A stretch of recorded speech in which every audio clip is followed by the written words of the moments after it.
मित्रांनो, काही स्वप्न लहानपणापासून मनात घर करून राहतात. त्यातील एक स्वप्न म्हणजे माझी बाईक. ही आहे माझी बाईक सुझुकी V-Strom. मित्रांनो, ही बाईक मी ऑक्टोबर 2024ला घेतली. त्याच्यानंतर ह्या बाईकवरती माझा 12,000 किलोमीटरचा प्रवास पूर्ण केला आहे मी. या प्रवासामध्ये मला आलेले अनुभव मी तुम्हाला शेअर करणार आहे. ह्या व्हिडिओमध्ये पूर्ण दाखवणार आहे. याच्यामध्ये मला आलेले वाईट अनुभव, याच्यामध्ये आलेले माझे चांगले अनुभव मी सगळं शेअर करणार आहे. पण त्या आधीची एक मी स्टोरी सांगतो. कारण मला ॲडव्हेंचर बाईक घ्यायचं खूप डोक्यात पुढं कसं घुसलं सांगतो तुम्हाला. कारण माझं शिक्षण पूर्ण गावाला झालं, कोकणामध्ये, आणि माझं गाव आहे लांजा, रत्नागिरी जिल्ह्यामध्ये येतं. आणि माझं कॉलेज मुंबई गोवा हायवेला असल्यामुळे काय व्हायचं माहिती, जेव्हा मुंबईवरून असे गोव्याला जाणारे जेव्हा रायडर बघायचं मी, खूप सारे रायडर जायचे तेव्हा डिसेंबर महिन्यामध्ये तर स्पेशली जास्त जायचे. त्याच्यामुळे ना एक आवड निर्माण झाली की आपलीसुद्धा एक बाईक असावी. आणि त्याच्यानंतर मी खूप साऱ्या बाईक रिसर्च केल्या, खूप साऱ्या ॲडव्हेंचर बाईक बघितल्या. पण आपल्याला आवडली ती आपली सुझुकी V-Strom. एक रिफाईन मशीन बोलायला काय हरकत नाही. सुझुकीने एक चांगली बाईक बनवली आहे. बघू शकता ही बाईक 12,000 किलोमीटर चाललं आहे पूर्ण. तर अजून याची कंडिशन बघा. ह्या व्हिडिओमध्ये मी तुम्हाला सांगणार आहे, ह्या गाडी चालवली 12,000 किलोमीटर, आता मला जे आलेले अनुभव आहेत ते तुम्हाला सगळे शेअर करणार आहे. पहिली चांगली गोष्ट तुम्हाला सांगतो या गाडीची, ही गाडीचा लुक. गाडी एवढी अट्रॅक्टिव्ह आहे. जेव्हा आपण सिटीमध्ये चालतो आणि प्रत्येक मुलाचं किंवा कोणाचं एक असं अटेन्शन असतं की आपल्या बाईकला कुणी जे असं मागून असं फिरून बघितलं की आपल्याला आवडतं करून रिॲक्शन सगळ्यांना कॅप्चर करत असतात. त्याच्यातली एक बाईक आहे. आणि ह्याच्यामध्ये खूप सारे कलर येतात. आपल्याला सुझुकीने लॉन्च केलं आहे, पण ब्लॅक कलर माय फेवरेट कलर, त्याच्यामुळे मी ब्लॅक चॉईस केला.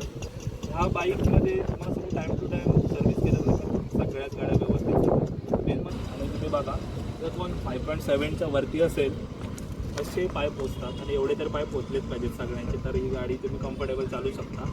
आणि मेन म्हणजे ही गाडी जरी दिसायला मोठी असते तरी एकदा तुमच्या हातामध्ये बसली गाडी की तुम्ही आरामात चालू शकता. सुरुवातीला थोडी डिफिकल्ट जातो सिटी राईडमध्ये चालवताना, पण एकदा झालं की तुम्ही परफेक्ट चालू शकता. आणि या बाईकवर तुम्ही हायवे टूरिंग करू शकता, सिटी राईड करू शकता, डे नाईटला चालू शकता. आणि मेन ह्याच्यामध्ये एक बेनिफिट काय माहिती आहे, सगळ्यांचा इम्पॉर्टंट असलेला प्रश्न की गाडी तुझी मायलेज किती देते. मित्रांनो, खरं सांगू, ही गाडी मला सिटीमध्ये 32 ते 34पर्यंत ॲव्हरेज देते, आणि हायवेला मला ह्या बाईकने 42चा ॲव्हरेज दिला आहे. आणि 250 सेगमेंटमध्ये एवढा ॲव्हरेज मिळणं म्हणजे खूप मोठी गोष्ट आहे. MRFचे स्टॉक टायर आहेत, तुम्ही बघू शकता. अजूनही गाडी 12,000 किलोमीटर चाललं आहे, पण टायरची कंडिशन बघा, अजून ऐकतच आहे. एक MRF टायरचं वैशिष्ट्य बोलायला काय हरकत नाही. त्याच्यानंतर टॉप रॅक दिला आहे, आणि त्याच्यामुळे आपल्याला काय कस्टमाइज काय बनवायला लागत नाही. याच्यावरती फिटमेंट वगैरे व्यवस्थित येते. आपण जेव्हा कस्टमाइज बनवतो टॉप रॅक वगैरे, ते प्रॉपर फिटिंग होत नाही. हा एक चांगला बेनिफिट आहे. इथे तुम्हाला नकल गार्ड दिलेलं आहे गाडीला, त्याच्यामुळे तुम्हाला सेपरेट काय गरज नाही आफ्टर मार्केट लावायला.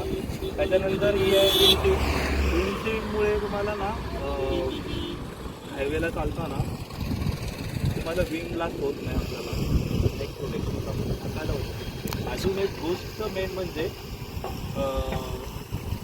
की आपली रायडिंग पोझिशन. आता मी एकदम बघा, तुम्हाला एकदम स्ट्रेट बसलं आहे. जरी तुम्ही 400 किलोमीटर नॉनस्टॉप जरी चालवलं ना, तुमचा बॅक तर अजिबात.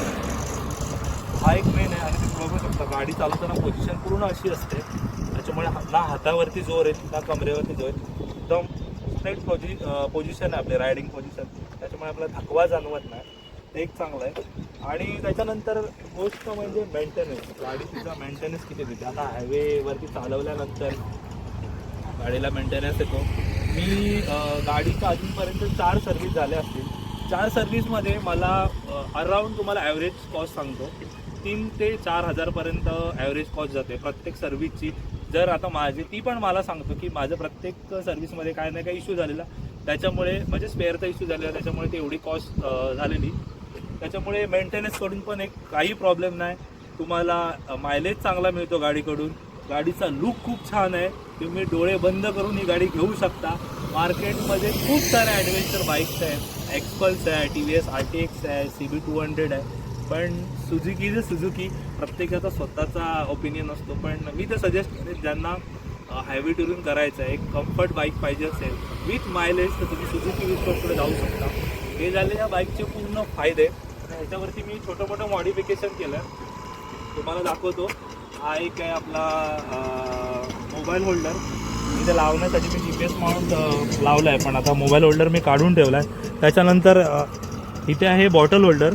आपल्याला जेव्हा आपण हायवेला जातो खूप इम्पॉर्टंट होतं पाणी वगैरे, कारण हायड्रेशन बॅगमुळे आपल्याला पाठीवरती खूप वेट वगैरे येतं. त्याच्यानंतर पिलियनसाठी हे मी फुटरेस्ट लावले दोन्ही साईडला. आणि मेन म्हणजे गाडीच्या प्रोटेक्शनसाठी आपल्याला गार्ड खूप इम्पॉर्टंट असतो, आणि तो लावला आहे मी मोटोटॉकचा गार्ड. खूप हेवी क्वालिटी आहे. कुणी जर विस्टॉन घेतला नसेल तुम्ही कृपया ना बोलणार मी, पण तुम्ही मोटोटॉककडे जाऊ शकता, की मोटोटॉक वन ऑफ द बेस्ट आहे मला तरी वाटतं माझ्या रिव्ह्यूनुसार, कारण खूप सारा मी बाईक बघत होतो मोटोटॉकचा आहे. एवढे तुम्ही सगळे ऐकणारे फायदे, पण कुठे ना कुठं तोटे असतातच. त्याच्यामध्ये पहिला तोटा तुम्ही बघू शकता, गाडीची स्टॉक हेडलाईट आहे. ही हेडलाईट आहे ना, तुम्हाला सांगू फक्त सुझुकीने नावाला दिले.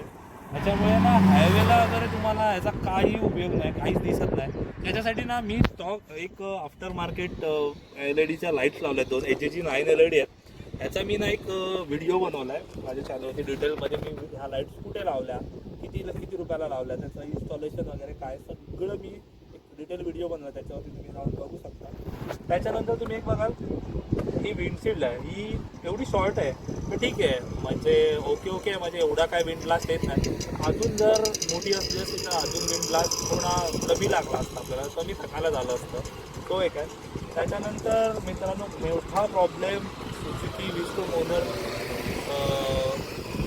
बघत असतील, अनुभवत असतील, तो म्हणजे गाडीचा कॉन्सेट. ही गाडी माझी 12,000 किलोमीटरमध्ये मी 3दा कॉन्सेट चेंज केला आहे. आता तो मेकॅनिकल फॉल्ट आहे की माहीत नाही, की मेकॅनिकलला तो जमला नाही कॉन्सेट बनवायला, पण याला 3 वेळा याचा कॉन्सेट गेला आहे. बाकी ह्या गाडीमध्ये असं काही कमी नाही आहे. डोळे बंद करून तुम्ही ॲडव्हेंचर बाईक, तर तुम्हाला स्वतःची ड्रीम बाईक, एक बिग बाईक तुम्हाला जर घ्यायची असेल, मी जाऊ शकता. खूप छान बाईक आहे. तुम्हाला असं रिग्रेट नाही होणार ही बाईक मी का घेतली, की ह्याच्यामध्ये काही इंजिन प्रॉब्लेम्स येत आहेत ते काय. सध्या मी असं खूप साऱ्या व्हिडिओ बघतोय यूट्यूबला, खूप साऱ्या कंपनीने नवीन बाईक लॉन्च केल्या आहेत. लोकांनी बुकिंग केले, 8-8 महिने झाले, पण बाईक काय त्यांना डिलिव्हर होत नाही आहेत. सुझुकी विस्टॉन तुम्हाला कुठेही अवेलेबल होऊन जाईल, आणि one of the best machine आहे मित्रांनो. तर बघा, तुमचा जर प्लॅन असेल एक मस्त ॲडव्हेंचर बाईक घ्यायचा, ज्या बाईकवरून तुम्ही सिटी राईड करू शकता, ऑफिसला घेऊन जाऊ शकता, ही bike long touring long Ladakh ride मारू शकता तुम्ही, तर त्याच्यासाठी वन ऑफ द बेस्ट आपली सुझुकी विस्टॉन आहे मित्रांनो. हा होता माझा ऑनेस्ट रिव्ह्यू. मला जमेल तसा मी व्हिडिओ बनवला आहे. मला जर व्हिडिओ हा आवडला असेल तर नक्की मला कमेंट करा, लाईक करा, आणि काय त्याच्यामध्ये अजून मला मी अजून काय अपग्रेड करायला हवं ते तुम्ही सजेस्ट करा मला. आणि थांबूया, पुन्हा भेटूया अशाच एका नवीन व्हिडिओमध्ये.